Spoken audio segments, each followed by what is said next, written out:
congratulations, North Carolina. That was a very hard-fought game by both teams. I thought kids on both teams played unbelievably hard, physical. Bodies were colliding all over the place, but their guys made more plays, and so they won the game. I thought our guys guarded well. I thought we, shorter prep for us, but I thought we did a solid job of defending. If you tell me we held them to 65, I probably certainly would have taken that. But you can't go 1 for 18 and win the game from three. They make 8 for 23, which is an okay percentage, and we're minus 21 from three. There's just no way to overcome that. So again, credit to them. I said in the pregame that I think their defense has been improving in the last 3 or 4 games. They certainly were part of the reason we didn't play as well offensively. I do think we had some shots that guys have normally been making this year that you don't make, and that's basketball some days. But again, I thought the competitive nature of the game, the physicality, I'm proud of the way our team battled. I thought that was much better than the second half in Miami, so it's good to get back to that. Coach, Ian shooting 57% from three, second in the ACC, and obviously he's really valuable on the offensive boards on those shots, but when you're struggling like you were today, do you think about trying to manufacture some shots for him? It's harder than it sounds. He doesn't have like a quick release. He's not a shooter. He can make shots if he's open, but he doesn't like run around and shoot. He has to kind of be stationary, and so most of the time he's guarded. And so we certainly would do that, but he's not a guy you can go screen away for and get threes. That's really not his style. If he makes a couple, that's good, but we've got plenty of guys that can make shots. They just didn't make them today. I think y'all had 6 assists. Was there movement on? Well, a lot of that is, the most of the assists that you get in games comes from three-point shooting. So, like if we make 6 out of 18, which is still a terrible percentage, you got 5 more assists, probably 4 more assists. So I think some of it is, you're trying to move the ball and score inside. I thought Armando did a good job on PJ. I thought he was very physical with PJ. I thought there were times, we were not smart enough in some of our posting and high-low game, and we missed. Even our perimeter guys missed PJ and Ian a couple times. Deeper post catches were available, and we didn't get it. We settled for everything being from the wing, and so that, didn't result in a direct post move or whatnot. So, we tried a bunch of different things today in our offense. It just was one of those nights we just couldn't make much. Coaches, go ahead. Coach, you had the rally right there at the end of the first half that tied it at 34 going into the break. And then coming out in the second half, 2 unbelievable hustle plays on consecutive possessions to keep the ball alive and get scores at the rim. Did you feel like at the time that could have been a springboard to a bigger run there for your team? Well, our defense was good, and we continued to stop them, I think, for a majority of the next 3 or 4 possessions, but we never scored to extend the lead and really put a little more game pressure on North Carolina. We kept bailing them out, and I'd have to go back and look. There were a couple shots in that time frame that I didn't like, that I thought we settled. Maybe Chase and PJ both took one. And that's the part of being a really good team and a smart team, is kind of knowing you got them a little on the ropes. Let's make sure we don't bail them out with bad shots. And I do think in that particular 3 or 4 possessions, we took a couple of tougher shots, and we couldn't extend it. And so they came right back, and then actually they got the lead, I think, and we struggled. And they scored a little bit, and then we kind of bounced back, and a huge play was we scored a tie at 45 with 8:30 to go, and they get it out quick. We kind of get mixed up in transition, just be honest with you, not very good. And Paxton Wojcik ends up with the ball and PJ on him because of a little penetration, and that's a big-time shot for a guy that's 2 for 13 from the 3, and he makes that 3 when the game is tied and the building's starting to erupt. So you got to shake his hand, give him credit. That's a big-time shot from that kid to make it 48-45 and kind of settle the building back down. Coach, for a while there, it seemed like PJ turned a corner as far as stepping up his defense without getting in foul trouble. He fouled out at Miami and picked up his fourth today, I think, with 5 or 6 minutes left. Is that something he's still working on? Yeah, I mean, he knows that we need him, and we've talked about it. But there's a lot of contact when you're playing Armando Bacot.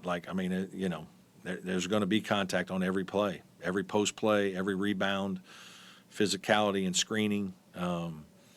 There's going to be a situation where, you're going to have one or two just because of the nature of the position. You can't have the silly ones. I thought his first one was a real soft play on his part. Disappointed in that one because it just got him off to a poor start. And in a game of that magnitude where he wants to play well, you get a soft first foul and it's not good. But that's, we could have used him out there, 6 or 7 more minutes probably. Safe to say you're not going to win many games when Joe and PJ combined shoot like this. Were they sensing some extra pressure against North Carolina? I don't know about that. We ran a good play at the beginning of the first half. Got Joe a wide open three, missed it. Got the rebound, threw it right back to him. Got another wide open three, missed it. Sometimes you just have those games. I'm sure after you've missed a few, it's not as easy when you've missed a couple, and it is a possession game. This isn't you're up 20 and it's real free and easy, or even sometimes when you're down 15, you're already down 15. It's a free mind game. These are one possession games, so that can creep in your head a little bit. But those guys are such good players that I talk to them all the time. You guys shouldn't be bothered by stuff like that. With all that you guys have accomplished as players, you should be embracing all these moments. But they are young men that are, playing with a lot, and today just wasn't their best day. It happens. Coach, I know it was a tough loss. Could you comment on Ian's performance? Yeah, phenomenal.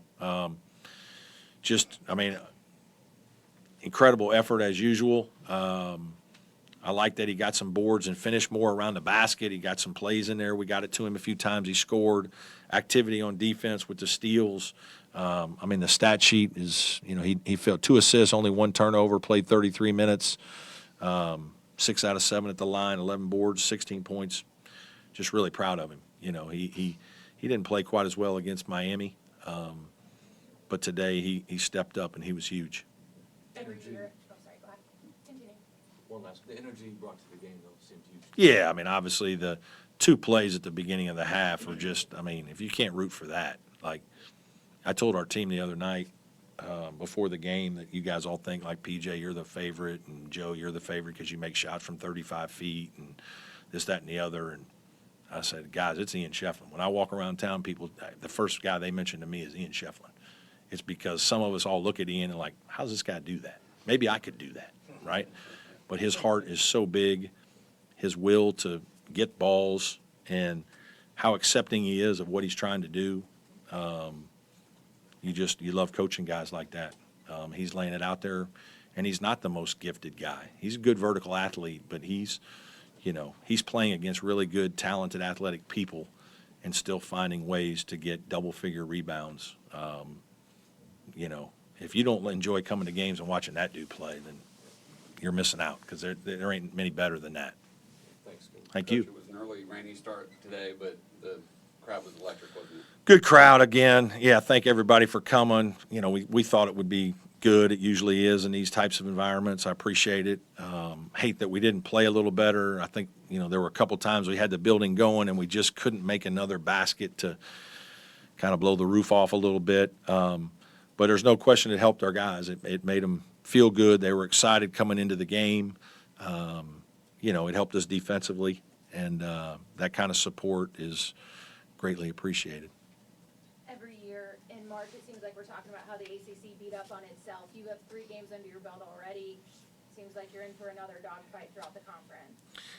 Yeah, we didn't get a lot of favors with our schedule. This seems to happen a lot. I feel like at Clemson, where the beginning of the schedule, Miami's picked preseason top 5, Carolina, obviously, Pitt's top half pick, and now we go to Virginia Tech, probably one of the hardest places to play in the league. First 4 games, so our home games against, the top 1 or 2 team, and our road games are tough venues against really good teams. Like, it's a challenge, man. It's, you got to play them. but obviously we've got a really hard game next. So hopefully we're learning from some of these games. We don't want to lose to learn. We're trying to learn off wins too, and I think we did. But, we got better today because of the way we played at Miami. Our guys' attention was there. But at the end of the day, we all know, and that's why I told our team, guys, proud of your effort, but this is about finishing the job, getting the win. We didn't get it done.